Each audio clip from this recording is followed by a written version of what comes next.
वसुंधरा news, आपल्या हक्काचे news channel. Gandhinagar परिसरातील बाल्या गँग जिल्ह्यातून 2 वर्षांसाठी हद्दपार। कोल्हापूर जिल्ह्यातील गुन्हेगारीचे समूळ उच्चाटन करण्याच्या उद्देशाने जिल्हा पोलीस अधीक्षक महेंद्र पंडित यांनी महत्त्वपूर्ण पाऊल उचलले आहे। गांधीनगर व कोल्हापूर शहर परिसरात दहशत निर्माण करणाऱ्या बाल्या गँग या टोळीवर कठोर कारवाई करत टोळी प्रमुख व 3 सक्रिय सदस्यांना जिल्ह्यातून 2 वर्षांसाठी हद्दपार करण्यात आले आहे। टोळीचा प्रमुख प्रशांत उर्फ बाल्या अर्जुन मिसाळ व सदस्य वेदांत पवार, महेश माने, अक्षय चावला हे परिसरात अवैध कृत्यांद्वारे समाजाच्या शांततेस धोका निर्माण करीत होते।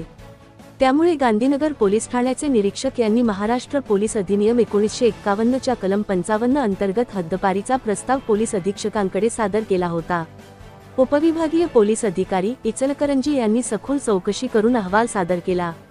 आरोपींना योग्य ती संधी दिल्यानंतरही त्यांचा गुन्हेगारी प्रवृत्ती कायम असल्याचे निष्पन्न झाले। त्यामुळे 19 एप्रिल 2025 रोजी हद्दपारीचे आदेश जारी करण्यात आला आहे। चॅनलला सबस्क्राइब करा आणि परिसरातील ताज्या घडामोडी सर्वात आधी बघण्यासाठी बेल आयकॉन